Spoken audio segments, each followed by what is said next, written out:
Navsari circuit house પાછળ આવેલ જજીસ કોલોનીમાં આદિવાસી સમાજના રહેણાંક મકાનો તંત્ર દ્વારા તોડી પાડવાની કાર્યવાહી બાદ આદિવાસી સમાજમાં આક્રોશ જોવા મળી રહ્યો છે। નવસારી શહેરમાં આવેલા જજીસ કોલોની ખાતે આદિવાસી સમાજના મકાનોનું તંત્ર દ્વારા ડિમોલેશન કરવામાં આવ્યું હતું, જેને લઈ આદિવાસી સમાજમાં ભારે રોષ જોવા મળ્યો હતો। આદિવાસી સમાજના આગેવાનો અને અસરગ્રસ્ત પરિવારોનો આરોપ છે કે પૂરતી વૈકલ્પિક વ્યવસ્થા કર્યા વિના મકાનોનું ડિમોલેશન કરવામાં આવ્યું હતું, જેના કારણે અનેક પરિવારો હાલ મુશ્કેલીમાં મુકાયા છે। તંત્રને અનેક વખત રજૂઆત કરીને વૈકલ્પિક રહેઠાણની વ્યવસ્થા કરવાની માંગ કરવામાં આવી હતી, તેમ છતાં કોઈ યોગ્ય ઉકેલ ન આવતા મકાનો તોડી પાડવામાં આવ્યા હતા। કાર્યવાહી દરમિયાન મહિલાઓને ઘરમાંથી બહાર કાઢવાની રીતને લઈ સમાજમાં રોષ જોવા મળી રહ્યો છે। આદિવાસી સમાજના આગેવાનોએ આગામી 4 દિવસમાં અસરગ્રસ્ત પરિવારો માટે યોગ્ય વૈકલ્પિક વ્યવસ્થા કરવામાં નહીં આવે તો 22 જૂનના રોજ ધરણા પ્રદર્શન કરવાની પણ ચીમકી આપી છે, જ્યારે અસરગ્રસ્ત પરિવારોને જણાવ્યું કે તેમને મકાન ખાલી કરવા માટે નોટિસ આપવામાં આવી હતી, પરંતુ સમયગાળો પૂર્ણ થાય તે પહેલા જ તંત્ર દ્વારા મકાનો તોડી પાડવાની કાર્યવાહી હાથ ધરવામાં આવી હતી। હાલ કોઈ કાયમી રહેઠાણની વ્યવસ્થા કરવામાં આવી નથી અને માત્ર થોડા દિવસો માટે આશ્રય સ્થાનમાં રહેવાની વાત કરવામાં આવી છે। અસરગ્રસ્ત પરિવારે વધુમાં આક્ષેપ કર્યો હતો કે તેમના દસ્તાવેજો રજૂ કરવા છતાં મકાન સંબંધિત પ્રક્રિયામાં 24 લાખની માંગણી કરવામાં આવી હતી। આ મુદ્દે તેમણે નવસારી મહાનગરપાલિકા તેમજ કલેક્ટર સમક્ષ આવેદનપત્ર પણ રજૂ કર્યું છે।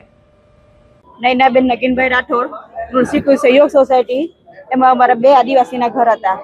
એમાંથી અમને 2 તારીખે નોટિસ આપવામાં આવી કે તમે 10 દિવસમાં ખાલી કરજો। 10 દિવસમાં ખાલી કરવામાં એ લોકોએ એક જ દિવસના સમયમાં એ લોકો બીજે દિવસે એ લોકો આવીને અમારું સવારમાં મકાન તોડવાની કરી। અમને નહીં નીકળ્યા તો અમને ઘરમાંથી બહાર કાઢીને ખેંચી કચડીને બહાર કાઢ્યા।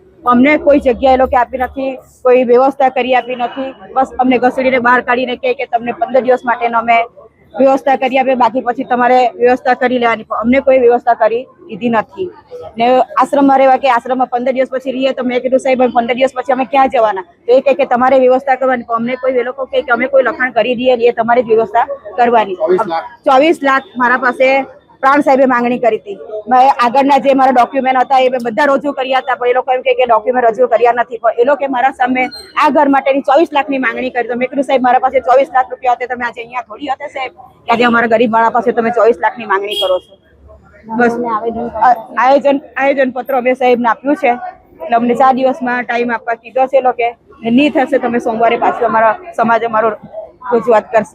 તારીખ 15 ના રોજ કલેક્ટર દ્વારા સર્કિટ હાઉસની પાછળ જજીસ કોલોનીમાં અમારા આદિવાસી સમાજના જે ઘરો હતા તેનો એ જે બર્બરતાપૂર્વક ડિમોલિશન કરવામાં આવ્યા, તેમાં અમારા આદિવાસી સમાજની બહેનોને તંત્ર દ્વારા ઘસડીને બહાર કાઢવામાં આવી અને તે દ્રશ્ય હૃદય દ્રાવી જાય એવું દ્રશ્ય હતું।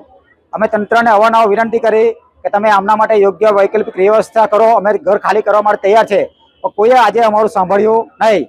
આજે એ બહેનો આજે રસ્તા પર આવી ગયા છે, બધું સામાન વેરવિખેર કરી નાખ્યું છે અને એમને ત્યાં ભિક્ષુક ગૃહમાં રહેવા માટે વ્યવસ્થા કરી છે।